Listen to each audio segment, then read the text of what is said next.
16 दिसंबर सन 1997 को जापान में शाम के 6:30 बज रहे थे। टोक्यो टीवी पर दुनिया का उस वक्त का सबसे मशहूर कार्टून चल रहा था पोकेमॉन, और उस शाम तकरीबन 40 लाख बच्चे स्क्रीन्स के सामने बैठे थे। एक लम्हा आता है जहां पिकाचू अपनी बिजली से कुछ मिसाइल्स फायर करता है और सिर्फ 4 सेकंड के लिए स्क्रीन पर सुर्ख और नीली रोशनी इंतहाई तेजी से झिलमिलाती है।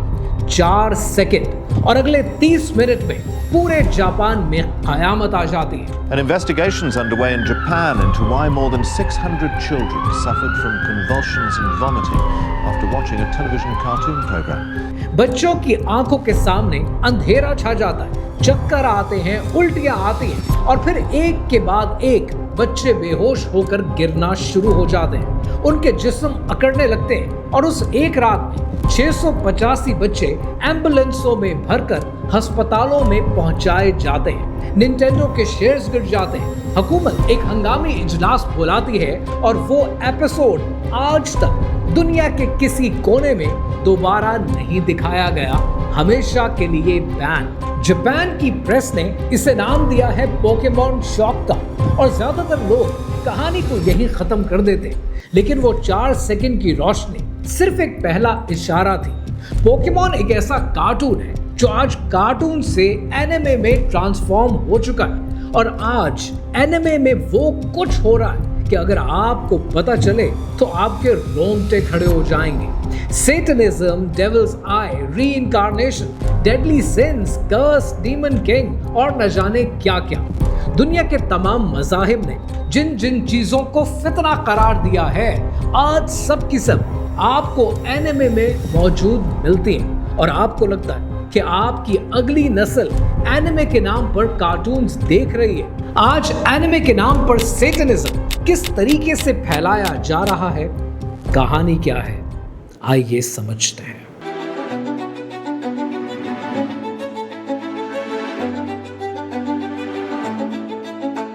मैं अपनी रिसर्च के लिए एनिमे की दुनिया में उतरा कि आजकल एनिमे में चल क्या रहा है, और मुझे एक चीज बार बार नजर आई कि वो तमाम काम जिन्हें हर आसमानी मजहब ने, हर नबी ने जिनसे साफ साफ मना किया है, आज उन कार्टून्स में बच्चे को बिल्कुल खेल के तरीके से खूबसूरती से सिखाए जा रहे हैं। मैं आपको कुछ शोज दिखाता हूं जो इस वक्त करोड़ों लोग देख रहे हैं, करोड़ों बच्चे देख रहे हैं, जवान देख रहे हैं, लेकिन मैं आपको उनकी कहानी नहीं सुनाऊंगा।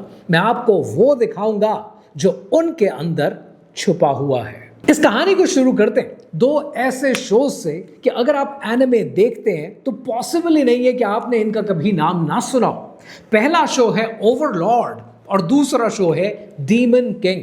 अब ये दोनों शोज दिखाते क्या, इसको समझने के लिए थोड़ी सी एनालॉजी को समझते हैं। इब्लीस का गुनाह था क्या, फिरौन का दावा था क्या, ओवरलॉर्ड और डीमन किंग जैसे शोज का पूरा मकसद क्या है, ये इनका मकसद, इनका प्रोग्राम है क्या कि एक आम इंसान ताकत हासिल करे, खुद एक डीमन किंग, एक खुदा जैसी हस्ती बन जाए, और कहानी जब चलती है तो कहानी आपको उसके साथ लाकर खड़ा कर देती है। आप खुद वो शैतान बन जाते हैं और आप चाहते हैं कि वो जीत जाए। ये इन दोनों शोज की टोटल समरी है। और फिर आपको एक और शो सुनने को मिलता है, और इस शो का नाम है डेविल मैन। अब ये जो शो है डेविल मैन, इसके बारे में मैं जितना पढ़ने लगा और जो लोग एनिमे देखते हैं उनके साथ कॉन्वर्सेशंस होने लगी तो एक अजीब बात सामने आई। वो बात ये थी कि डेविल मैन जैसे शोज को क्लासिक कहा जाता है। एक इंसान के शैतान से यकजा हो जाने पर ये पूरा शो खड़ा है। इमेजिन करें, इंसान किसके साथ एक होना चाह रहा है, वो शैतान के साथ एक होना चाह रहा है। इंसान और शैतान का मिला जुला वजूद जिसे हीरो बनकर पेश किया जाता है, ये वो चीज है जिसे हर मजहब ने कुफ्र का दरवाजा कहा है, और यहां वो इसे ताकत का सरचश्मा बनाकर पेश करते हैं। तीसरा एक अजीब सा शो है। कुछ शोज ऐसे होते हैं जिनको देख के आपको डर कम लगता है, गुस्सा कम आता है, आपको घिन ज्यादा आती है। ये जो शो है जिसकी मैं बात कर रहा हूं, ये है जुजुत्सु काइसन। इस वक्त ये दुनिया का सबसे मशहूर एनिमे है, और इसकी पूरी बुनियाद क्या है, कर्स्ड एनर्जी के ऊपर है। इसमें कर्स स्पिरिट्स को कैद किया जाता है। तावीज़ और तलिस्मान के जरिए ये मखलूकों को बुलाते हैं, आवाज पढ़ के अल्फाज के जरिए मखलूक को हाजिर किया जाता है। ये जादू और अमलियात हैं और बस उसका नाम बदल दिया गया है। और देखने वाला एग्जैक्टली क्या सीख रहा है? वो एक कर्स्ड एनर्जी को काबू करना सीख रहा है और इस पूरे अमल को एक स्किल के तौर पर पेश किया जाता है। अब मैं आपको चौथा शो बताता हूं। अब इस चौथे शो में क्या है, ये बाद की बात है। इस चौथे शो का नाम सुने। इस चौथे शो का नाम है द 7 डेडली सिंस। गुस्सा, हवस, लालच, तकब्बुर, ये सब वो चीजें हैं जिन्हें हर मजहब ने इंसान की तबाही की जड़ डिक्लेयर किया है। और इस शो में ये 7 गुनाह उसको हीरो बनाते हैं, उसके नाम पर उनकी तारीफ की जाती है और एक पूरी कहानी बुनी जाती है। बच्चा उन गुनाहों से नफरत नहीं करता, वो उनसे मोहब्बत करने लगता है। अब एनिमे की दुनिया का 5वां शो देखते हैं जहां पर खून है, लाशें हैं और अमलियात हैं। शो का नाम है हेल्सिंग। और हेल्सिंग जैसे शोज जिन्हें बड़े, बच्चे, जवान हर कोई देखता है, खुल्लम खुल्ला इसमें खून खराबा है, लाशें दिखाई जाती हैं, लाशों का इस्तेमाल दिखाया जाता है और ओकल्ट प्रैक्टिसेस को प्रमोट किया जाता है। और उन प्रैक्टिसेस का सिर्फ प्रमोशन नहीं है, उनका जश्न अलग बनाया जाता है। वो मंजर जो कभी डर और नफरत पैदा करते थे, अब वो स्टाइलिश और कूल बनाकर पेश किए जाते हैं। अब जरा इन सारे शोज को इकट्ठा एक जगह करके देखते हैं। इसमें है क्या? खुदा बन जाना, शैतान से यकजा हो जाना, कर्स्ड और अमलियात, 7 कबीरा गुनाहों की तारीफ और खून का जश्न।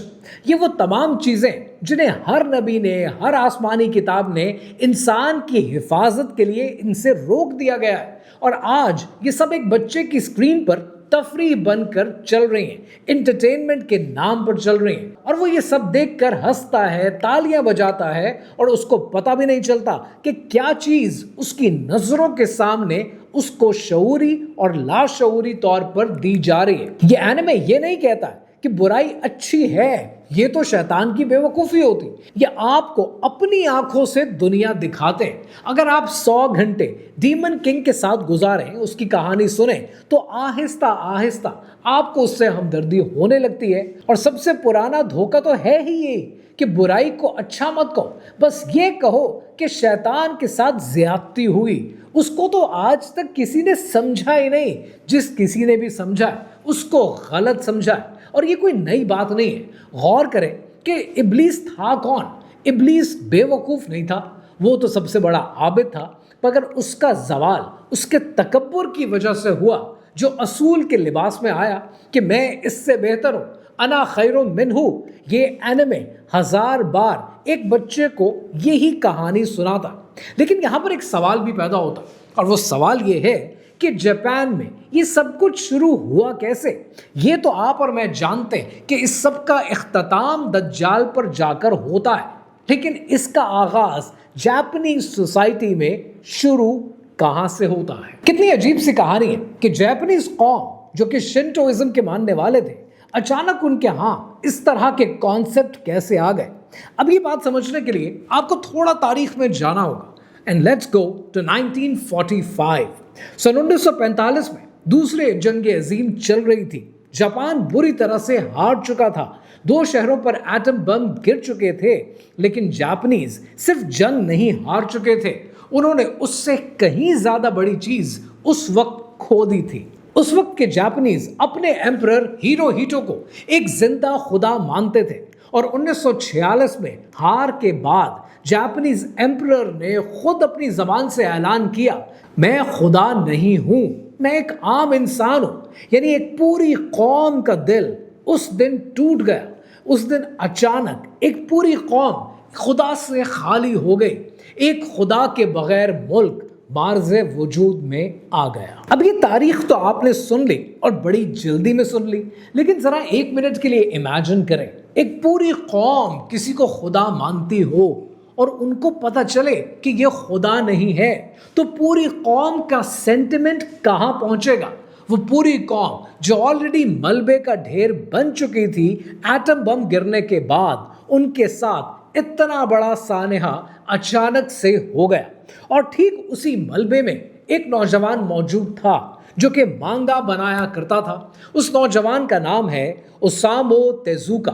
जापान उसे आज गॉड ऑफ मांगा भी कहते हैं, यानी एनिमे का बाप। और उसकी सबसे पहली और सबसे मशहूर तख्लीक जिसने सारा मॉडर्न एनिमे शुरू किया वो है एस्ट्रो बॉय। अब जरा सोचें कि एस्ट्रो बॉय की कहानी कहां से शुरू होती है। एक बच्चा एक ट्रक से मारा जाता है और एक नई ताकतवर शक्ल में दोबारा जिंदा हो जाता है। वही ट्रक कौन, वही मौत का दरवाजा और वही पैटर्न। अब ये पैटर्न पहले ही फ्रेम से इस आर्ट की बुनियाद में डाल दिया गया, एक ऐसी कौम के हाथों जिससे उसका खुदा छीन लिया गया हो। हैरानगी की बात यह है कि जापान का ये एम्परर जिसने ऐलान किया कि मैं तुम्हारा खुदा नहीं हूं, वो उसी दिन मरा जिस दिन ये गॉड ऑफ मांगा ओसामु तेजुका मरा। और लोगों ने शहंशाह की मौत का अफसोस इतना नहीं किया जिन्होंने गॉड ऑफ मांगा की मौत का अफसोस किया, जिसके ऊपर जापान की हुकूमत सटपटा गई कि कुछ ऐसा हो जाए कि लोग शहंशाह की मौत का भी उतना अफसोस करें जितना एनिमे के किंग का किया करते हैं। अब मैं आपको एक हदीस याद दिलाता हूं, फिर उसके बाद फैसला आपने करना है। रसूल अल्लाह सल्लल्लाहु अलैहि वसल्लम ने फरमाया कि आखिरी ज़माने में सबसे बड़ा फितना आएगा, फितना दज्जाल। और उस फितने की सबसे बड़ी खासियत आपको पता है क्या है? वो खासियत ये है कि वो चीज़ों को उल्टा करके दिखाएगा। रिवायत में आता है कि दज्जाल के साथ एक जन्नत होगी और एक जहन्नुम, लेकिन जिसे वो जन्नत कहेगा वो हकीकत में आग होगी, और जिसे वो आग कहेगा वो हकीकत में ठंडक होगी। उसका पूरा फितना एक ही असूल पर चलता है कि सही को गलत और गलत को सही दिखाना। अब जरा रुक कर सोचें कि दज्जाल का असल हथियार क्या है। वो ये है कि वो आपकी नज़र को उल्टा कर दे। वो बुराई को इतना खूबसूरत, इतना हमदर्दी वाला बना देगा कि आप खुद से मोहब्बत कर बैठेंगे और आपको यकीन होगा कि आप बिल्कुल ठीक हैं, आप अच्छाई के साथ खड़े हैं। यानी दज्जाल का फितना आने से पहले जमीन उसके लिए तैयार की जाती है, दिल उसके लिए तैयार किए जाते हैं। और जब एक पूरी नस्ल बचपन से ये सीख ले कि शैतान बेचारा है, बगावत बहादुरी है और इंसान खुदा बन सकता है, तो वो उस दिन के लिए नस्ल तैयार हो जाती है जब कोई आकर ये कहेगा कि मैं तुम्हारा रब हूं, और वो उसको पहचान नहीं पाएंगे क्योंकि उनकी नजर बहुत पहले ही उलट कर दी जा चुकी है। अब जरा वापस चलते हैं उस रात की तरफ। जापान 1997, वो 685 बच्चे। डॉक्टरों ने उस रात एक लफ्ज इस्तेमाल किया, फोटो सेंसिटिव सीजर। इसका मतलब क्या है? इसका मतलब ये है कि वो रोशनी बच्चों के सोचने से पहले, उनके ख्याल से पहले उनके अंदर पहुंच गई। यानी बच्चे ने ये फैसला नहीं किया कि क्या ये फायदेमंद है या नुकसानदेह, क्या मैंने अपनी निगाह को कार्टून पर टिकाए रखना है या नजर हटा लेनी है। रोशनी ने उसके शऊर को बाईपास किया और सीधा उसके दिमाग के अंदर जाकर उसे हिला दिया। और सबसे अजीब बात यह कि जब जापान के टीवी चैनल्स ने इस खबर को कवर करने के लिए दोबारा फुटेज चलाई तो दोबारा लोगों ने रिपोर्ट किया कि लोग बेहोश होना शुरू हो गए। यानी वो रोशनी अपना काम कर रही थी, चाहे उसे किसी भी मकसद के लिए इस्तेमाल किया जाए। ये रात तो गुजर गई, वो खतरा भी टल गया और बच्चे अपने घरों को वापस आ गए, उनका इलाज भी हो गया। लेकिन जो रोशनी उनके अंदर तक पहुंच चुकी थी उसका क्या? और यही मेजर और इंपॉर्टेंट बात है। और दज्जाल का फितना असल में काम भी ऐसे ही करता। रिवायत में है कि ये फितना इतना जबरदस्त होगा कि बड़े से बड़ा इंसान धोखा खा जाएगा, क्योंकि वो दलील से नहीं आएगा, वो नजर को बदल कर आएगा। वो सही को गलत और गलत को सही दिखाएगा और इंसान सोच भी नहीं पाएगा, बिल्कुल उसकी रोशनी की तरह जो शऊर को बाईपास करके सीधा अंदर पहुंच जाती है। और जब एक बच्चा 1000 बार ये देखता है कि शैतान बेचारा है, बगावत बहादुरी है और इंसान खुद को खुदा बना सकता है, तो वो बहस नहीं करेगा, वो सोचेगा भी नहीं, उसकी नजर चुपचाप उसके शऊर के नीचे उलट कर दी जाएगी। ठीक उन्हीं 4 सेकंड की तरह जिन 4 सेकंड ने इन 685 बच्चों की नजर को بدल डाला था। मैं आपसे ये नहीं कह रहा कि एनिमे हराम है या अपने बच्चों से स्क्रीन छीन लें। कहानियां इंसान की फितरत हैं। मैं ये कह रहा हूं कि हर कहानी के अंदर एक अकीदा छुपा होता है और कुछ कहानियां आंखों से नहीं, शऊर के नीचे से दिल में उतर जाती हैं। जापान के आसमान से एक दिन एक झूठा खुदा उनसे छीन लिया गया और उसकी जगह कहानियों से उन्होंने पुर करने की कोशिश की। लेकिन सवाल यह है कि आज आपके बच्चे की स्क्रीन पर जो कहानियां चल रही हैं वो उसके दिल में किस जगह जाकर बैठती हैं, क्योंकि वो जगह जो रब के लिए मौजूद है वो जगह कभी खाली नहीं रहती है। अगर आप उसमें सही खुदा नहीं रखेंगे तो कोई और आएगा और वो किसी और कहानी के जरिए अपना खुदा वहां पर बिठा देगा, और उस दिन जब असल फितना आएगा आपका बच्चा उसे पहचान नहीं पाएगा, क्योंकि उसकी नजर बहुत पहले ही बदल दी जा चुकी थी। क्योंकि ये जंग नजरों की है और वो जंग आज भी जारी है। सदियों पहले एक बड़े मुफक्किर ब्लेज पास्कल ने कहा था कि हर इंसान के अंदर एक खालीपन है, एक ऐसी जगह जिसे वो दुनिया की हर चीज से भरने की कोशिश करता है, पैसे से, शोहरत से, ताकत से, दौलत से, मोहब्बत से, लेकिन वो जगह किसी चीज से नहीं भरती, वो सिर्फ अपने खालिक से भरती है।